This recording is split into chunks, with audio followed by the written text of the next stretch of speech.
Good morning guys and welcome back to another video. It is Ping here and today we are in Ankara. As you can tell, I literally just woke up and it is currently 5:50 in the morning because today is a travel day. We are leaving Ankara and we're going to a place known as Safranbolu, which is a town in northern Turkey. Now, I don't really know much about Safranbolu. To be completely honest with you, I really have nothing planned, no accommodation, no plans, nothing. But I tried to do research on the place. There's literally nothing out there. The only reason I'm going to this part of Turkey is because I saw a couple photos, saw a video, and said, wow, that looks amazing. I want to go there. But in terms of the logistics, in terms of, how to get around there, how we're going to get to all the attractions, I have no clue. We're just gonna go there and wing it, which makes this probably the most risky part of the trip, but at the same time, most of the good travel experiences tend to be unplanned, so hopefully it will be an amazing travel part. We're just going to be waiting at the Ankara bus station.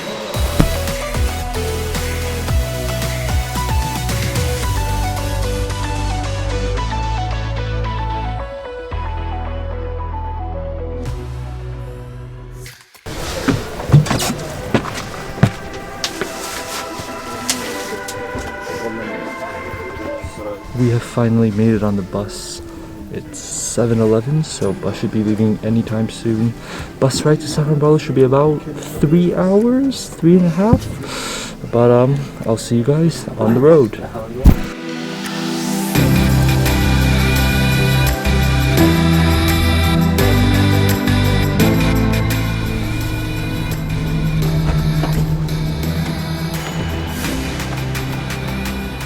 We have just made it to our hotel here in Safranbolu.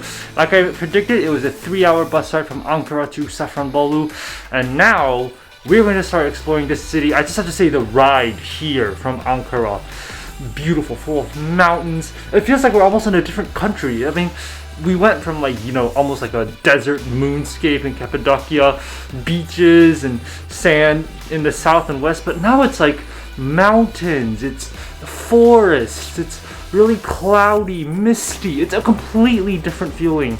So we're gonna start exploring Safranbolu. Let's head out. To get a better idea of what I'm supposed to do here in Safranbolu, how to get around, and to get all my questions answered, I figured it's better if I go to the tourist information to ask some questions. So that's exactly what we're gonna do.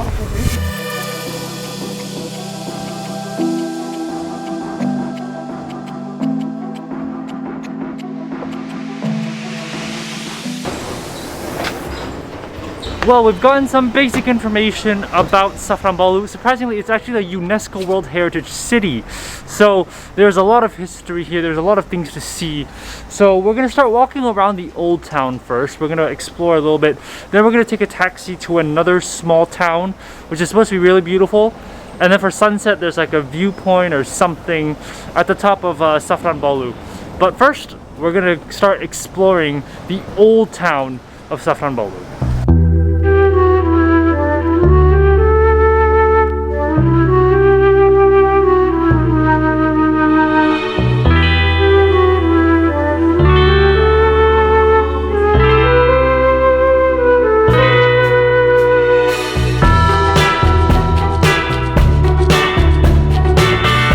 Just walking around the old town itself, it is so charming, so rustic. It's almost like technology never touched this part of Turkey. It's very, very old. All the buildings, they're literally like 1600s, 1500s, 1400s. They have a sign on each one saying how old it is. So it's remarkable that this place is still existent. But we've come to our first stop today. This is a place known as Chinchi Han. Let me show you.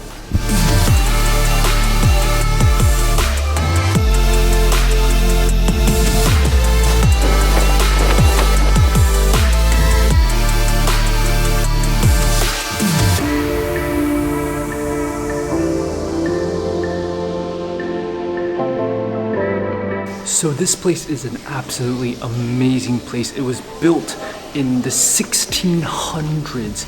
And if you don't know, Han refers to a caravanserie. So this place was actually a caravanserie. So a lot of trade happened here, and it was a very important part of the city of Safranbolu for many, many years. Now what's really, really impressive is that today, they've preserved all of that. So they've really renovated the entire place. And what they've done is that they've turned it into a hotel. So if you want to stay in a 1600 sort of caravanserie, you can do that for one night. I'm not sure exactly what the prices are, but I would expect that it will be pretty expensive if that's what you decided to do. But it's so cool. There's a restaurant downstairs. You can sit on these sort of cushions. There's fountains and everything. And like I said, it's a restaurant, it's a hotel today. But the fact that they're able to build it inside a 1600 caravanserie is just insane. Now you can just come in and take photos. You can go up to the second floor. The second floor is where everyone's staying, by the way. So if you decide to stay here for a night, your room will probably be on the second floor. If you are in Safranbolu and you decide you're a bit tired, you want a place to rest, you want a place to maybe drink some coffee, this would be the perfect place for that. The setting could not be better. Just like any other ordinary city here in Turkey, Safranbolu has a bazaar as well, but this bazaar is ancient. Let us check out the bazaar here in Safranbolu, also known as Yemenciler Arastasi.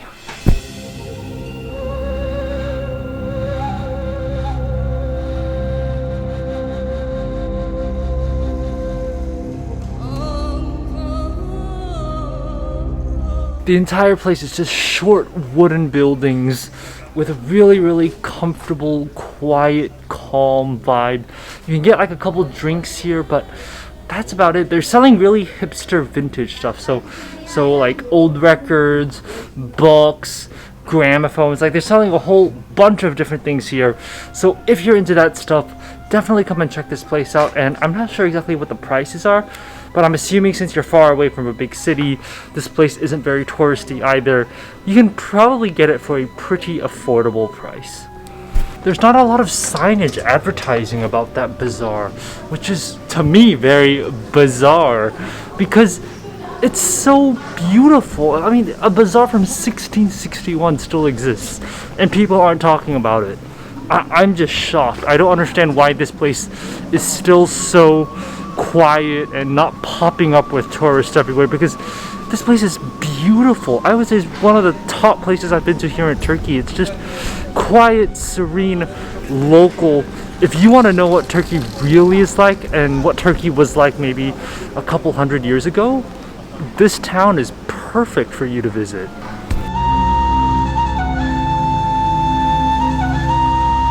So in terms of Safranbolu Old Town, I think that's pretty much it. There's a museum up on the top of the hill, but I didn't feel like it was really worth it to visit a museum because I've just come in from Ankara.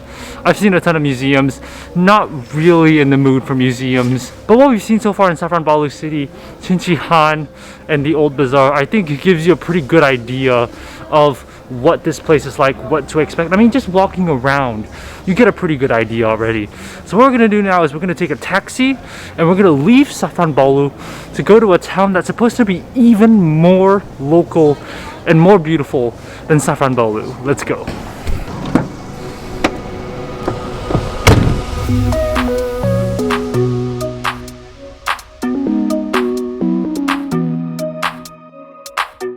We have made it to the very, very local village. Welcome to Yoruk Koyu.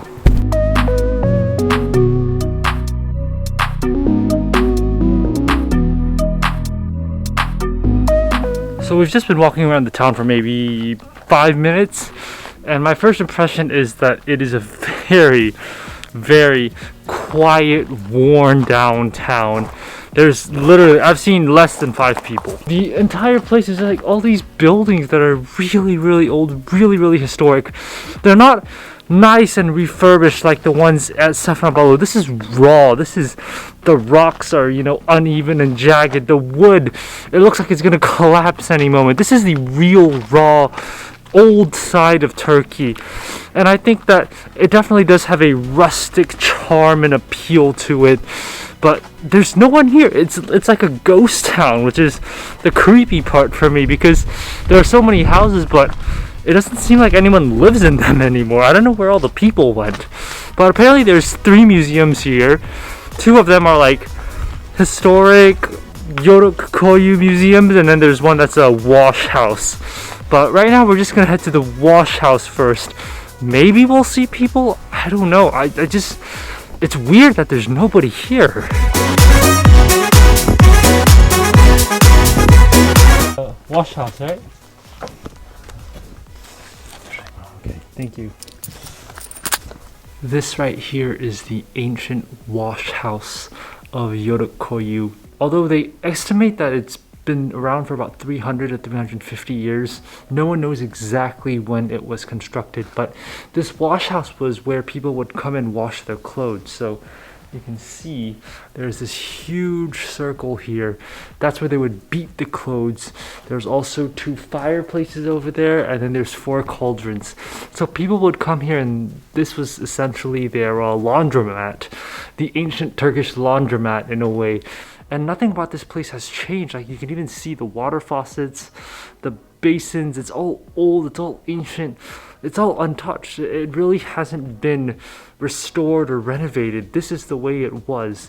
And I think that is really, really impressive, because if you want to know about what Turkey was like a couple centuries ago, this place right here is the perfect demonstration of what it's like. I mean, they don't even use a washing machine. They still have the stick, which they use to beat the clothing to make it clean. They have the stick on demonstration here. It's just impressive that they've been able to preserve this place for people to come and visit. The entrance fee into the wash house is 3 liras, which is extremely affordable. And although it's nothing like impressive, it's not like the Hagia Sophia, but it is still a very important part of Turkish life and how the Turkish people used to live when they didn't have the modern conveniences of technology. It gives you a really good glimpse into the ancient Turk lifestyle.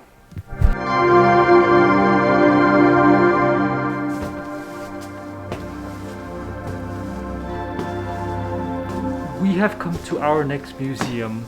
I don't know the name.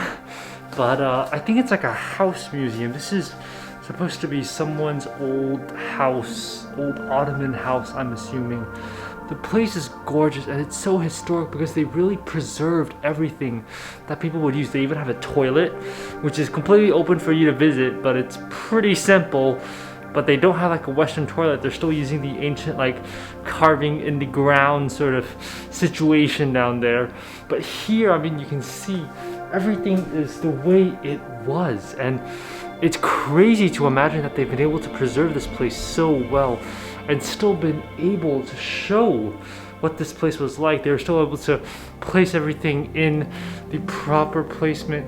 The entrance fee into this museum is 3 liras, just like the wash house earlier, but it's just a very simple, rustic Turkish home. There's nothing special about it. There's no religious monument. It's no like UNESCO heritage site.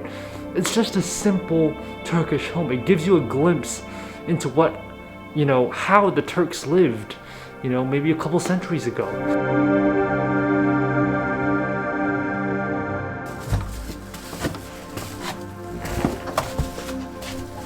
So literally right next door from the previous house museum we were at is the other house museum, and this place, it's so much more artistic.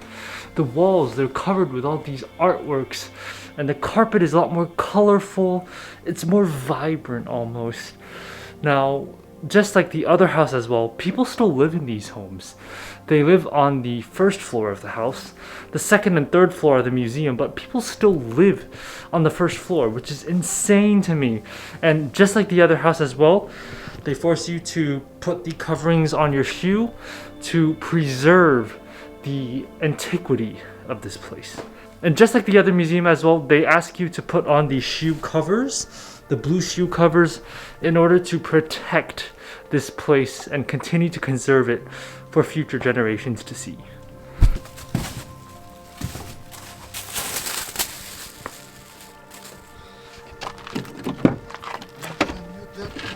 we are back in the old town of Safranbolu. Now, the only way to get to Yorokoyu was by taxi. And if you know, taxis in Turkey can be a little bit on the pricey side. So that taxi ride just now, there and back, was 100 liras. So the price of actually being at Yorokoyu isn't even that much, but it's getting there that's the expensive part. And because there's no public bus there, your only option is taxi. Whether it's worth a taxi ride there, that's a decision that you're gonna have to make when you come here. Thank you. Thank you. If there's one place you have to come to catch sunset here in Safranbolu, it is Hildrilik Hill. This hill is literally the best panoramic viewpoint of the entire Safranbolu. And the best part is that there's like some nice little terraces here, some seats, so you can sit down and enjoy the sunset with a cool mountain breeze overhead. But this place, entrance fee is 2 liras for the viewpoint, which is extremely affordable, and there's barely anyone here. Maybe when the sun gets closer to setting, more people might show up, but for now we have it mostly to ourselves. So I'm just gonna walk around. It's actually a little park almost. You can walk around the park for a bit, then afterwards we're gonna settle down somewhere and enjoy the sunset.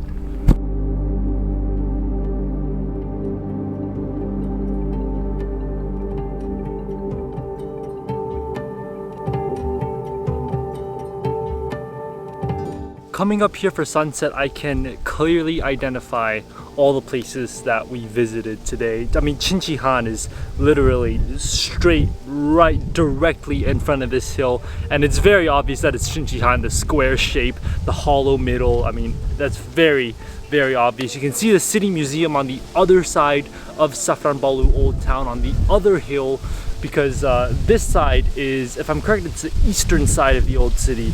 You can see the little narrow streets that we walked down today. You can see all the cars winding down the little roads. You can see the mosques, which we didn't visit today, mostly because I'm kind of mosqued out after Istanbul, and also because I am not wearing long pants today, so I'm not allowed to go in anyways.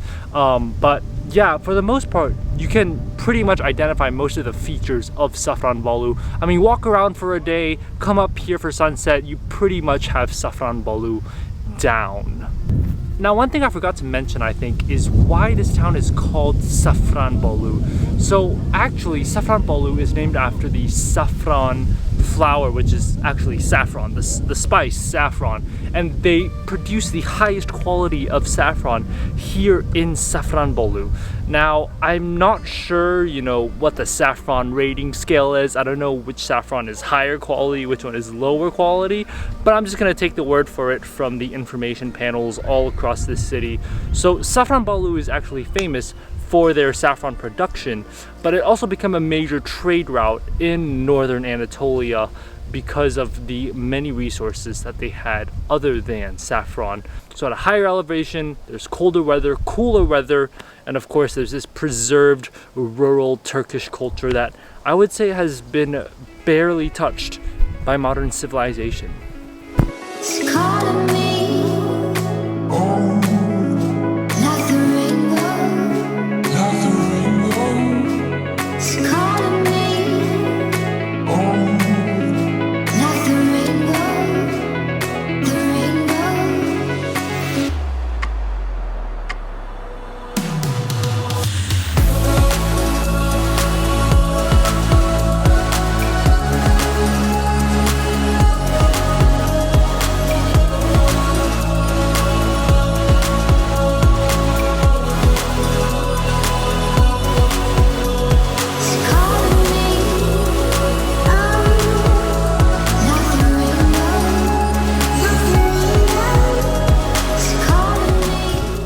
Well, the sun has officially set here in Safranbolu.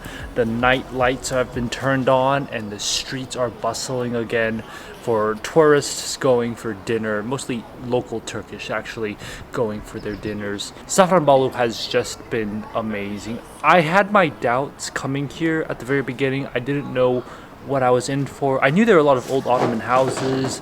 I knew that there were some places to see. But I really had no plan. I had no clue. I would say that Safranbolu, absolute must visit. And the whole city is walkable. All the sites are within, like, 5-minute, 10-minute walking distance max. I am very happy with Safranbolu. I would highly recommend it. And yeah, the food here, really, really delicious. If you want to know more, watch the food video. When I was trying to do research on Safranbolu itself, all the videos either were Turkish or they didn't exist, and that made it very difficult for me to do research on Safranbolu. So I hope this video helps those who want to come to Safranbolu, who want to see northern Turkey. Anyways, that's all I have for you guys today. Make sure to like and subscribe and hit that notification bell so that you know when the next video is coming up. I will see you guys on the next video. Bye.